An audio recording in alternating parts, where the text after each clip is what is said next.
Welcome back, grade 12 with Unit 1, North Star Neuroscience and Empathy. Today we're going to focus on writing, and that is on page 16. Maybe you can open that with me. Cool.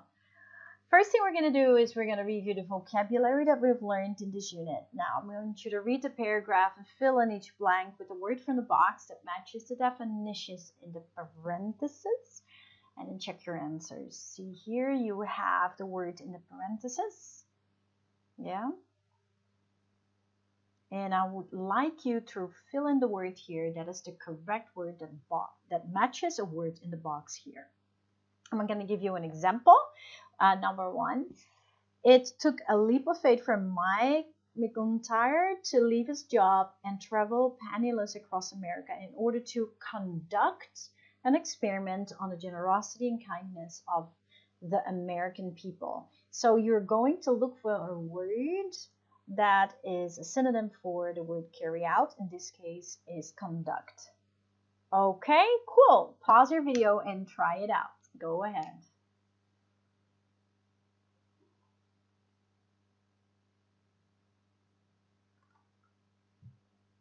Awesome. We come to the point of expand. This here shows a very clear table of noun, verb, adjective, and adverb. These are called the POS. Remember that, guys? Part of speech, correct. Now, I'd like you to fill out the table and to come up with the correct form of either the noun, verb, adjective, and adverb. Go ahead.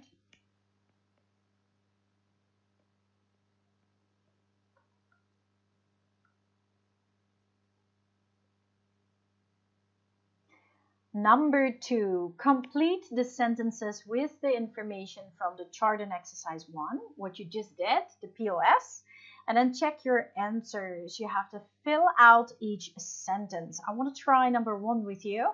Research conducted by James Fallon, a neuroscientist at the University of California, R4 revealed some hidden truths. His revelations on National Public Radio were very surprising. So we came up with the word revealed and revelations. And those are words taken from the table. That was the word of revelation in number 7 up here. Yep. Written though in a different form. Okay.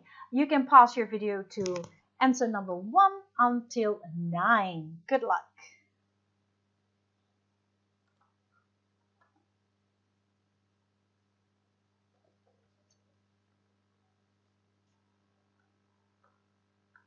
That brings us to the grammar. Okay, examine the sentence and discuss the questions with someone, and that will be me. Okay, if Mike McIntyre had not quit his job, he would not have been able to go on a spiritual journey across America. Did Mike McIntyre quit his job? Yes or no? And number 2, was he able to go on a spiritual journey across America? Yes or no? And number 3, how are these two ideas connected?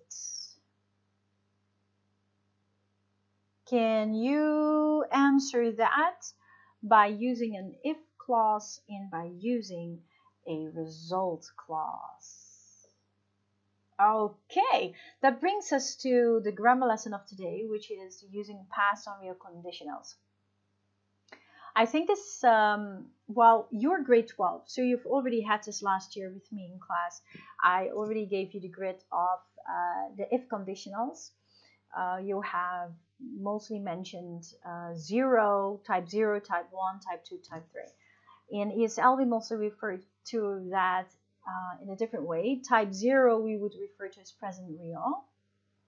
Right? It uses, in the if clause we use the present tense, and in the result clause we use the present tense. And then type 1 we refer to as the future real conditional. In the if clause we use the present tense. In the result clause we use the future tense. And then we have the unreal conditionals, number 2, type 2. is the present unreal conditional. In the if clause, we use the past tense, and in the result clause, we use the words would, could, or might. And then the last one is type 3, which is the past unreal conditional. In the if clause, we use the past perfect tense, and in the result clause, we use would have, could have, or might have. So remember that with the if conditionals, we always have an if clause. So we started with if, and then after that we have a result clause.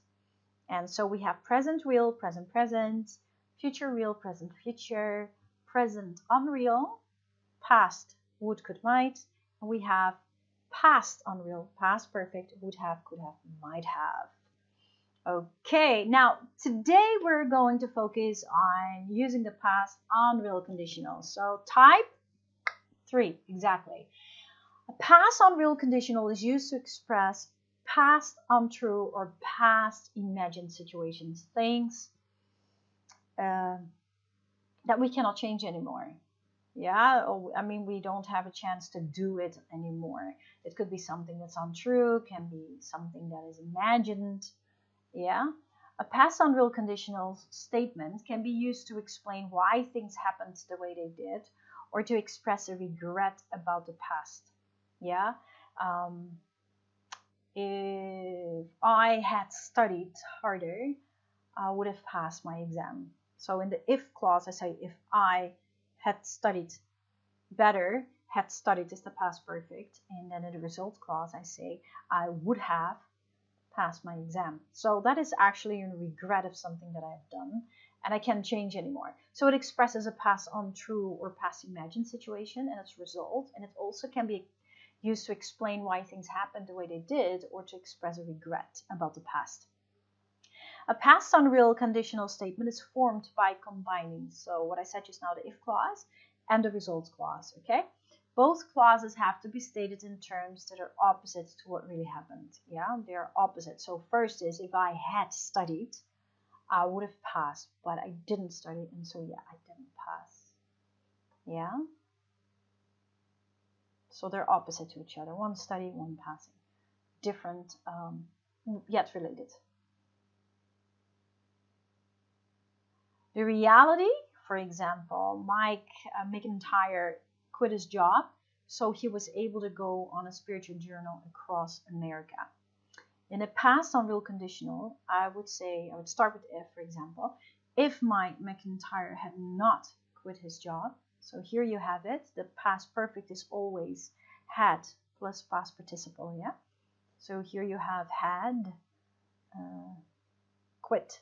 Quit is just quit, quit, quit. So there's no quit it. Okay, it doesn't exist. So here you clearly see had quit is the past perfect, yeah? If Mike McIntyre had not quit his job, comma, you see that? So the if clause becomes a dependent clause. That's why there's a comma, yeah? You cannot just say this. The sentence wouldn't be complete. He would not have, he would have. And in the negative, we add not. So if Mike McIntyre had not quit his job, comma, he would not have been able to go on a spiritual journey across America. That is a past unreal conditional. You could also say it in this way, putting the if clause at the end. You can do that also, and then you will not need a comma. Mike McIntyre would not have been able to go on a spiritual journey across America if he had not quit his job. That is also correct. Basically, this is a complex sentence, yeah? Because an if clause always makes, an if conditional makes a sentence dependent. Remember that? Formation. Now, to form a past unreal conditional statement, we use had. Maybe if we want to mention the negative, you add not, had not, plus a past participle. And that past participle is always verb 3, yeah? In the if clause. And then you add would, might, could, plus have. So would have, might have, could have, or would have, might have, could not have, plus a past participle in the results clause. So for example, here, the if clause, if Mike McIntyre had not quit his job, had quit, the result clause, he would not have been able to go on a spiritual journey across America. So the result clause, Mike McIntyre probably would not have been able to learn so much about the kindness of strangers. You could start with that also, and then continue with the if clause if he had walked across America with a wallet full of money. Now here we have a grammar tip. We love grammar tips, of course, or not. The if clause can come first or second in the sentence. When it comes second, you do not use a comma between the two clauses. For clarity, the subject should be identified in the first clause. So you cannot place or identify the subject in the second part of the sentence. That should be at the beginning. So for example, 1, Mike McIntyre is used in the if clause, and he replaces Mike McIntyre in the result clause. So in example 2, Mike McIntyre is used in the result clause, which comes first in the sentence, and he replaces Mike McIntyre in the if clause. So make sure that whether you start your sentence with the if clause or the result clause, you always have to identify the subject at the beginning of your sentence. Otherwise, we don't know who you're talking about. Does that make sense? Like, for example, here, if, and then straight away Mike McIntyre, and then here we say he. Now, if we started with the result clause, we still say the name, Mike McIntyre, and in the if clause, we use he. So it's just the other way around. Cool beans. Okay, the last grammar tip, using could have or might have in the result clause shows more doubt about the conclusion. You can't use might have, could have, it shows more doubt, or you could always go for would have. Yes. Okay, cool. Now, here we're talking about combining the ideas into sentences using the past unreal conditional. Remember that the sentences must express the opposite of what really happened, yeah? So it didn't happen. For example, here, the Italian research team stumbled on the reason why humans can empathize with someone who is let me repeat that.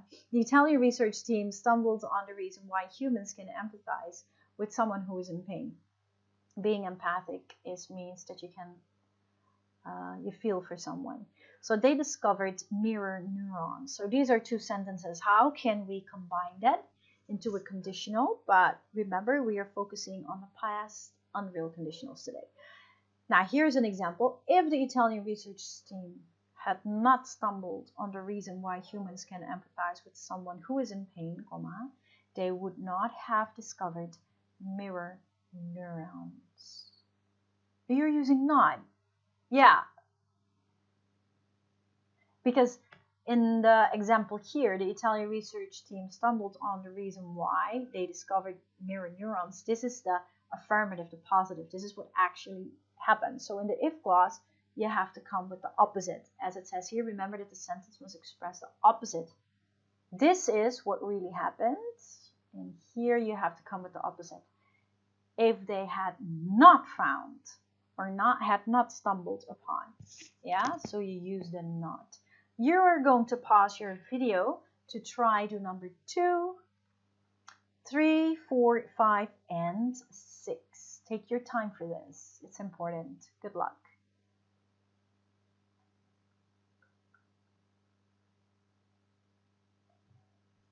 Awesome. It brings us now to activity number 3. You're going to write 3 statements that show how an event or a person in your life inspired you to become who you are today. Think about it. What event, what circumstance, what situation, or which person has helped you to become who you are today as a person. Then you change the statements into past unreal conditional sentences. So let's try one, yeah? Number 1, I became a compassionate person because my mother taught me how to pay attention to the needs of others. So that is what really happened, right? Now you're changing that in the past unreal means it becomes an opposite of that. So what not really happened. If my mother had not taught me how to pay attention to the needs of others, I might not or may not have become a compassionate person. That doesn't mean that you're changing the meaning. Yeah, what you're saying is the same thing, but it's just written with not. If she had not done that, then you would never have learned this. But she did do it. So you did learn it. You get my point? So here it mentions what happened for real, and this is writing it in an if form, like what if she hadn't done it, then I wouldn't have gotten this far, in that way. So I'd like you to restate that. We could also look at number 2. When I visited a poverty-stricken country, I understood the true impact of poverty. So I could say something.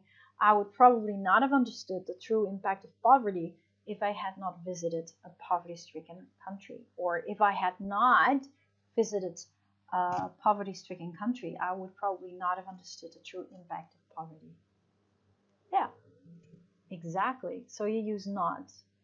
Yeah. So, and then it becomes more like a probability, like I could have done it, yes or no. Like it's unreal. Yeah, it's something that we can change, either a result or whatsoever. Yeah, but so remember, write first here what actually happens, an event or a person or that in your life that inspired you to become who you are today, and then change it into the past unreal conditional. And if it's hard for you to come up with another statement of an event or a person in your life that inspired you, you can write something else down. So here you write a fact, and then you change it in the past unreal conditional. You are going to try to do number 3, 4, and 5. Go ahead.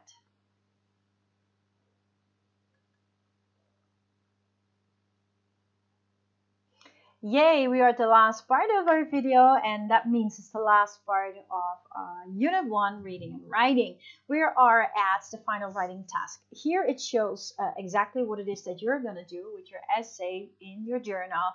You're going to write an autobiographical narrative telling how someone taught you a valuable lesson about life. The first thing you're going to do is you're going to prepare to write, so you know how this goes.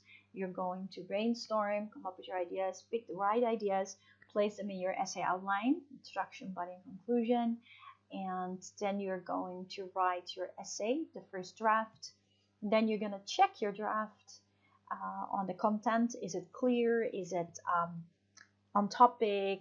Does any information need to be added or taken out? Then you're going to write your final draft, and you added it on spelling, punctuation, grammar, sentence structure, and so. And then you are done, and then you write your bibliography, write down the sources you've used for your research, and then you write your reflection. You might think this is an autobiographical narrative, so why would I do research? Because I'm writing about myself. You're writing about how someone taught you a lesson, right? In a story form. You still do research. Research can be done just because you want to have background knowledge on a topic, or you want to know more about a particular topic, or you want to know about the type of writing. You want to research on how to write it, the technical parts of it, like, hey, what is a biography? How do I write an autobiography? What is a narrative? What language should I use when I write an autobiographical narrative? Anything that gives you background information that will help you to do this task well, those sources you have to cite. Another reason why we do research is basically because we want to use the research material in the content that we're writing. Then you will use other people's ideas in order to write your own, paraphrasing them and adding your own ideas to it. But for a narrative, since that is based on your life experience, you probably not need the research to add to the content, but you will use that research material just to further understand what it is you need to do. Okay, yet you will still write 4 sources, still use 4 sources and write them in your bibliography. Okay, very good. Now, that brings us to your brainstorming, yeah? Here it says create a life map. You can do any kind of brainstorming that you like. Maybe the date of what happened, a symbol, names and events. You want to brainstorm on, well, what event would you want to talk about? What valuable lesson did you learn in life and who was involved? You could answer any of these questions 1 until 6 to add to your brainstorming. And that leads us then into the part of writing. Here is an excerpt from The Kindness of Strangers, Penniless Across America. This is a part that we've already read. And then here are some questions like whose actions are being described here? Who's the narrator? Is the person who is telling the person who's telling the story? What time of period in the narrator's visit to Jamestown does it cover? And what verb tense are used? You have to think about what actions you want to include, who's going to be talking or who's going to be the narrator, you, yourself, or another character, and what is the time period to place, and what verb tense are you going to use?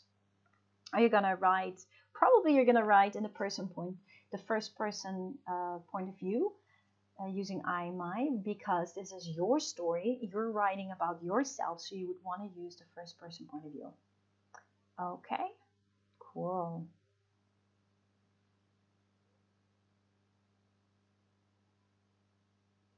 Here you see another excerpt from The Kindness of Strangers, Penniless Across America. You could read that and think about, oh, who's the narrator here? I would like you to answer that also. Who's the narrator in this excerpt? How is the content of excerpt 2 different from the concept of excerpt 1, the former page? And what verb tenses are used here? Please take a little bit of time, you pause your video to read this excerpt and answer questions 1 to 4. And then read the second excerpt and answer questions 1 to 3. Go ahead.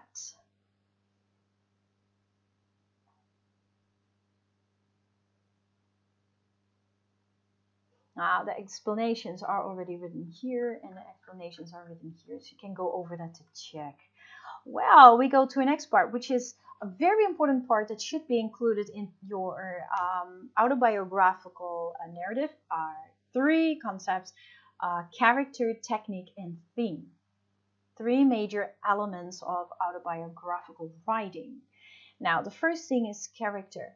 Authors of autobiographies provide details about themselves and people around them, and about their reactions to the events in their lives. The narrators create self-portraits and portraits of people who have played an important role in their life. These people can be family members, close friends, teachers, colleagues, or even individuals the narrator may have met briefly at a particular time and place. Now, through the portraits, we discover each writer's character or system of values. So we learn how the writer views various character traits such as generosity. It talks about that, sensitivity, meanness, happiness, and sadness, by examining how such traits were reflected in his or others' behavior. Now, for example, in excerpt 1, the narrator quotes Carol as saying, "They need to know," because he himself is in search of knowledge. He agrees to go to Carol's school and speak not only to her students, but to all the students in the school. This interest in honesty and communication with others is a value that he shares with Carol. Accepting her invitation allows him to experience the wonderful realization that comes to him in the end. So characters are very strong. Now, you have to give details about the characters. So in this case, in an autobiographical narrative, you're the main character, yeah?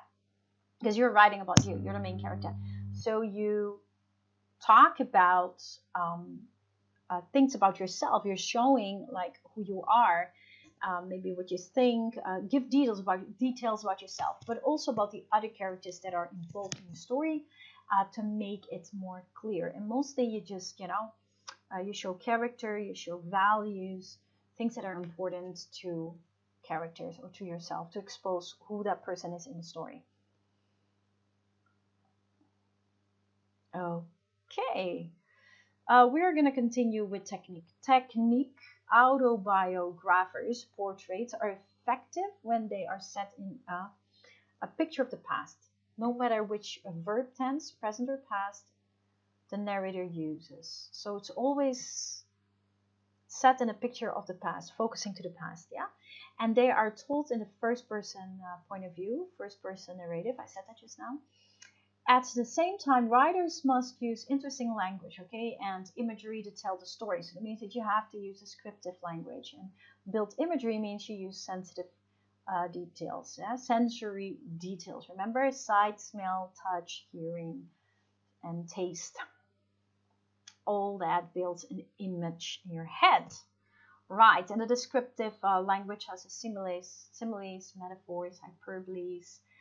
You can think about any figurative language and that describes it, and multiple adjectives, remember that, to describe. And that brings us to OSACM, opinion, size, age, color, material, right? Okay, so that you can build in to make it more effective. Yeah, writers may also use other stylistic devices such as direct quotations, indirect quotations, or questions to build meaning and to attract the readers to the writing. Very good. That brings us to the last part.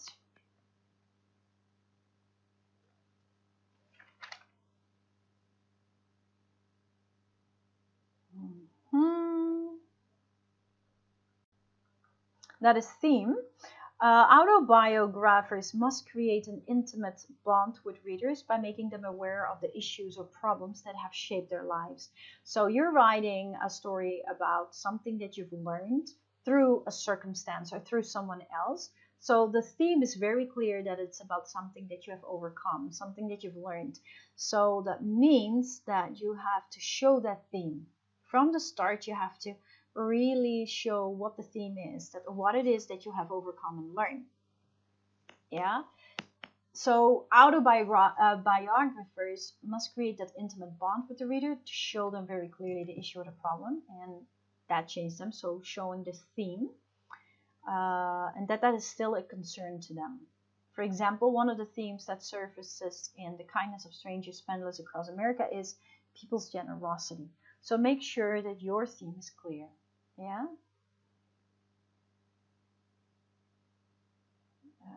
Okay. You can try to write your first draft and then you can revise it using quotes for interest and authenticity.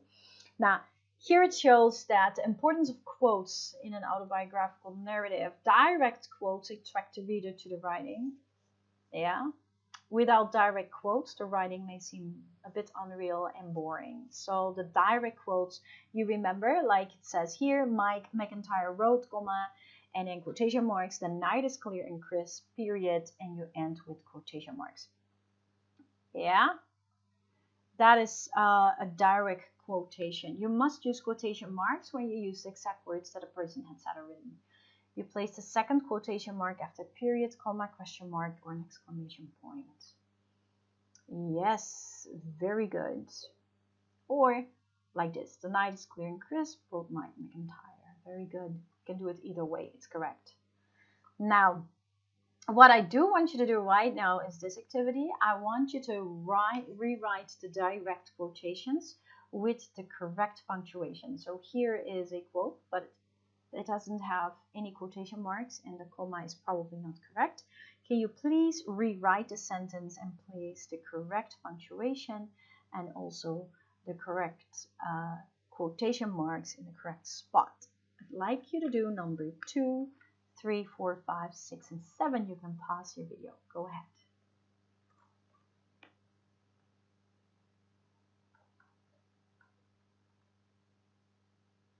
Awesome. That leads us to activity 2. This is an excerpt from an autobiographical narrative. I want you to read it and you decide where each of the quotations in exercise 1 should be inserted. So this one doesn't have any quotes yet, and you're going to put the quotes in, and those are the quotes of this activity which you already did. Number 1, 2, 3, 4, 5 until 6, 7. Oh wait, I'm going to the wrong place. 1 until 7, that's the correct one. Those are all quotes, right? And you already corrected them. Now you're going to place those 7 quotes in this excerpt. There are 7 blanks. Now, which quote fits into which blank? Just place the number. Okay, pause your video to do that. Go ahead.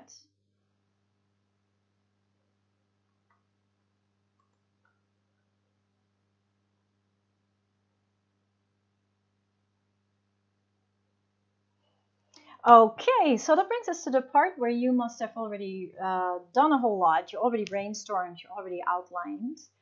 You wrote the first draft of your essay, which should be 5 paragraphs, so 1 introduction, 1 conclusion, 3 body paragraphs. Then you would have corrected it on its content. Have you written on topic? Is there information missing? Is there something you need to add or take away?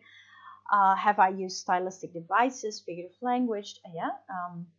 Descriptive devices. Have I used quotations? Questions, interesting language. Have I built imagery? Have I used multiple adjectives? Have I used figurative language? Like that. Now, then you can still make changes and rewrite it one more time, and then you're done. And you've got to make sure that you then check on spelling, punctuation, grammar, and sentence structure. Make sure that in your final draft and your final writing, you include these points of your draft checklist to make it complete. So does your narrative give a clear picture of the situation? Are you clear with your theme? Make sure that your theme is very clear from the start. Are the 3 elements of the autobiographical narratives in there? Like, are you clear in character, technique, and theme? So that should be properly addressed. Do you use correct punctuation for the direct quotations? Are they included? Is the past unreal conditional used correctly to evaluate the consequence of past actions on your life? And have you used the vocabulary from this unit? Please remember that the vocabulary of Unit 1 and the grammar of Unit 1 have to be used in your writing. So it does for your speaking. The grammar and vocabulary for Unit 1 for listening and speaking should be in your speaking test. Okay, that's the end of our video. I will wrap it up. I want to say to you that you did a great job today. Studying all this with me, we, in a nutshell, went over a whole lot. We reviewed our vocab, we completed sentences.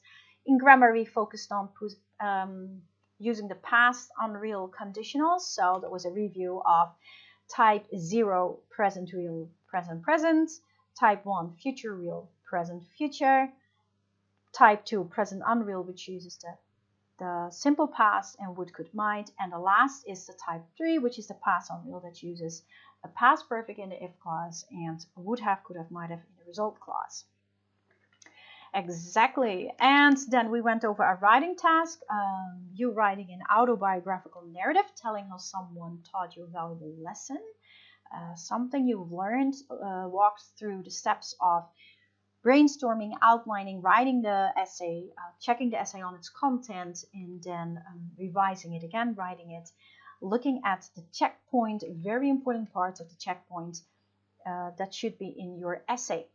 And clearly focusing on making sure that you have the 3 major elements of autobiographical writing, which is character. Yeah, very important to provide details about the characters in your story and the people around them. Yeah, that way you create a clear portrait of the people, and the people speak more to the audience. It's clear who they are, what they are like, and what important roles they played in your life. And then talk about the other element, which is a technique. Yeah, autobiographers always use effective techniques to set a picture, to make sure that it really speaks to the person. Yeah. So, for example, they always write about it in the past tense. It's always told in the first person point of view. And even though you use a different tense, but it's always set in a past scene. So always as if something that has already happened. So in your case also, you will write about it in the past tense. So you can just choose to use the past tense. If you were to write it in the present tense, that is not wrong, but it's still set in the idea of a past event, okay? Also make sure that you use descriptive details in it, yeah? Like the sensory details, building the imagery and so on, descriptive devices, and last but not least, the theme that you have must be very clear, because that's what brings the connection with the audience and makes your writing clear. That is what the whole writing will be about, is about the theme that you will place at the beginning. Also, please use in quotes. Using quotes of what people might have said to you might be very powerful in an autobiographical narrative. Okay? Now, that's it for today. You did a great job. It was quite a ride today with me and with you. But I'm very proud of you, and we will see each other very soon again in the next video. Stay excited. God bless you. Bye-bye.